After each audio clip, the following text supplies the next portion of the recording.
time to light the match for the burning truth with Casey Hendrickson.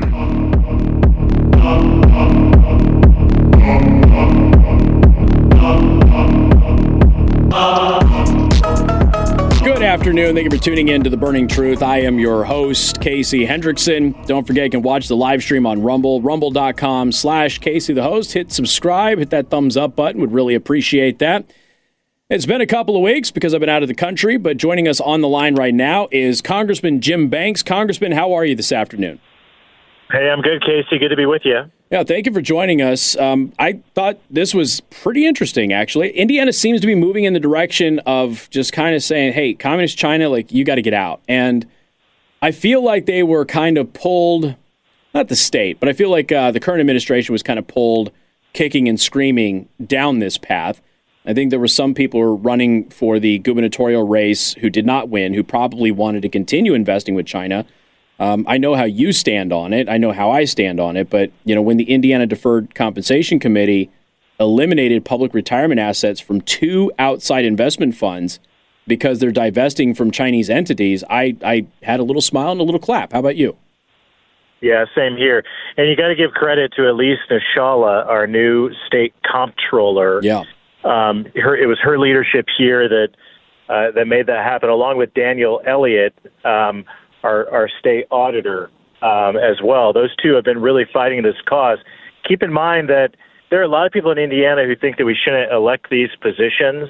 The comptroller, the treasurer, Daniel Elliott is the treasurer, not the auditor. There are people in Indiana who want to allow the governor to appoint those positions. Thank God they're elected, because they're acting independently of the governor and making this happen. So the legislature has been fighting this fight, but I give a lot of credit to those 2 statewide elected officials for, at the end of the day, state retirees shouldn't be forced to invest their retirement funds with our biggest enemy, the Chinese Communist Party, or invest in funds that promote the Green New Deal and the radical left causes, and that's the move that's happening at the State House because of Nishala and Daniel Elliott. Yeah, what a change in just, less than 8 years, honestly. We went from a state that was basically entangled with the Chinese Communist Party, massive investment from Chinese Communist Party affiliated firms being promoted by the state of Indiana and government officials. And then, you get a couple of fighters in there in the right positions, as you pointed out, elected positions, who said enough is enough. The assembly does the right thing, and eventually you kind of force everybody to go along with it. Next thing you know, Indiana is really moving away from the Chinese Communist Party, and the fact that they can't own property in the state now, huge win, if you ask me. But now you have this. I mean, just a dramatic turnaround, relatively short period of time. So it shows you what real leadership is, ladies and gentlemen.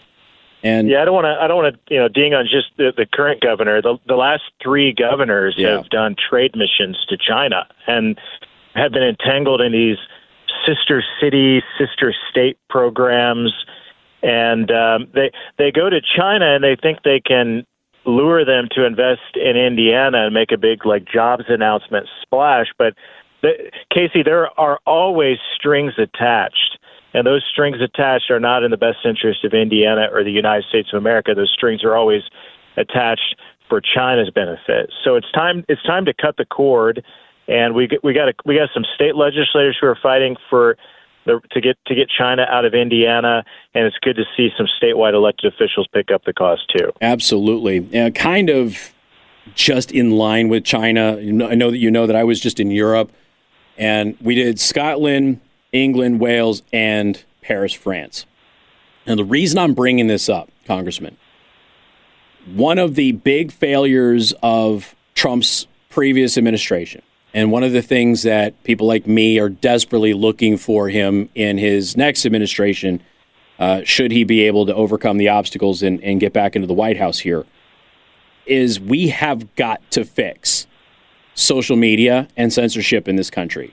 It is imperative, because we are going down the exact same path that they have in Europe. And I know that there will be some people out there who go, oh, we have the First Amendment.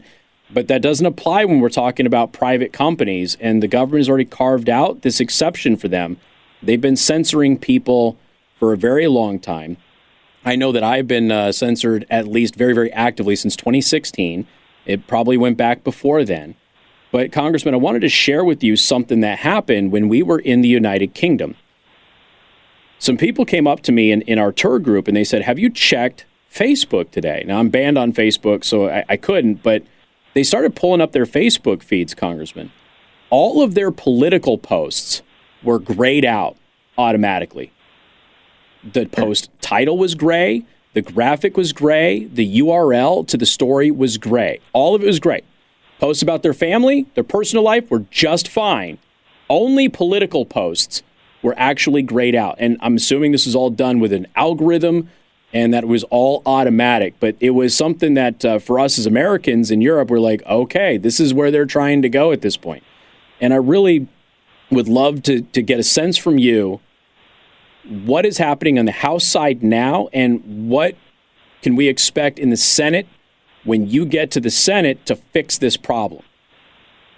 Yeah, the short answer, unfortunately, is not enough has happened in the House. Jim Jordan is chairman of the Judiciary Committee, and we haven't seen anything that cracks down on big tech companies come out of that committee in a while. And I don't have a good answer for why, except for you get a 2-seat Republican majority, and you have too many Republicans that are on the take getting campaign contributions from some of the big tech companies. So we have to get Donald Trump back in the White House. He knows more than he did the full 4 years that he was in the White House, how much is at stake, how much is at risk of our First Amendment rights with these big tech companies. No, I've always said that no big corporation like these big tech companies should have more power than the people that you elect to represent you in the government. And that's what you have with Google and Facebook and many of these other big tech companies. So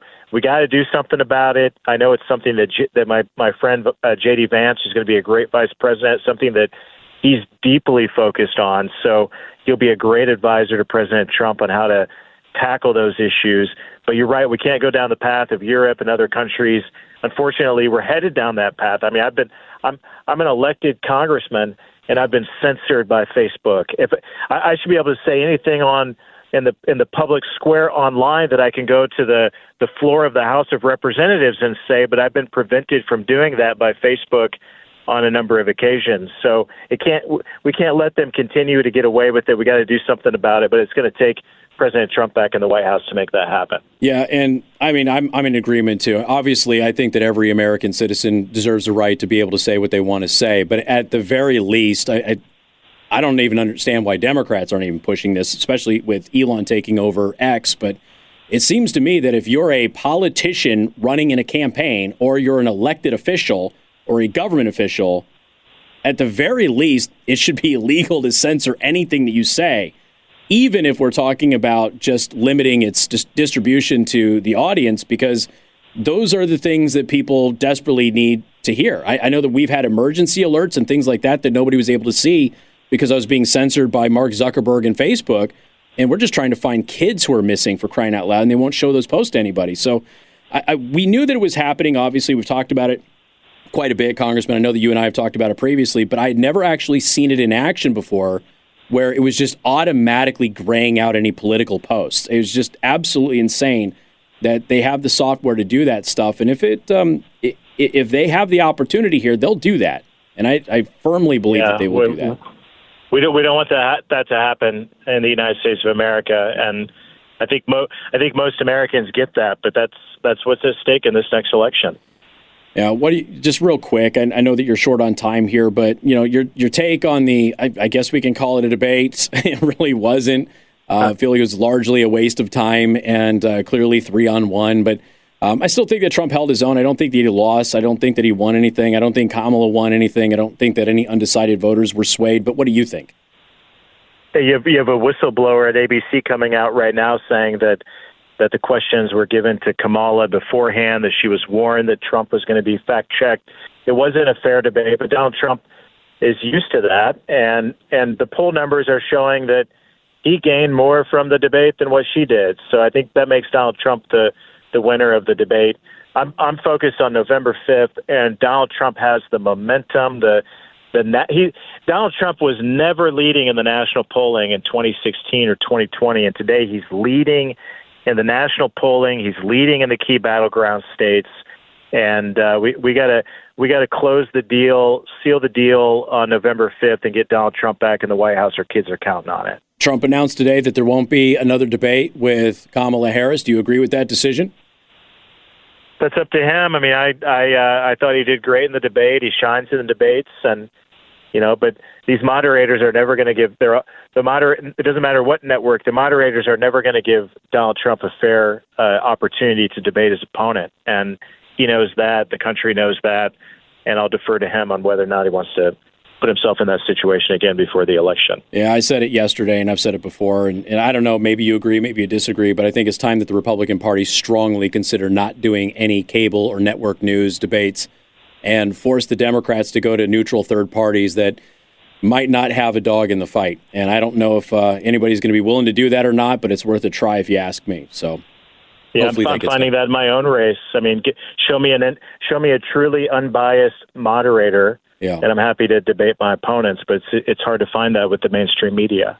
Well, I know that I'm not necessarily unbiased, but I can be honest. So if you want one, you give me a call. I'll be the moderator.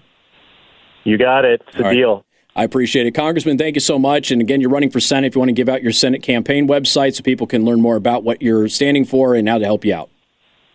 We got just a little bit more than 7 weeks to go. Go to banksforsenate.com. Get involved today. We need all the help we can get. All right, man. I appreciate it. Thank you very much. Congressman Jim Banks, ladies and gentlemen. All right, we got more coming up. You're tuned in to The Burning Truth. Podcasts by Federated Media.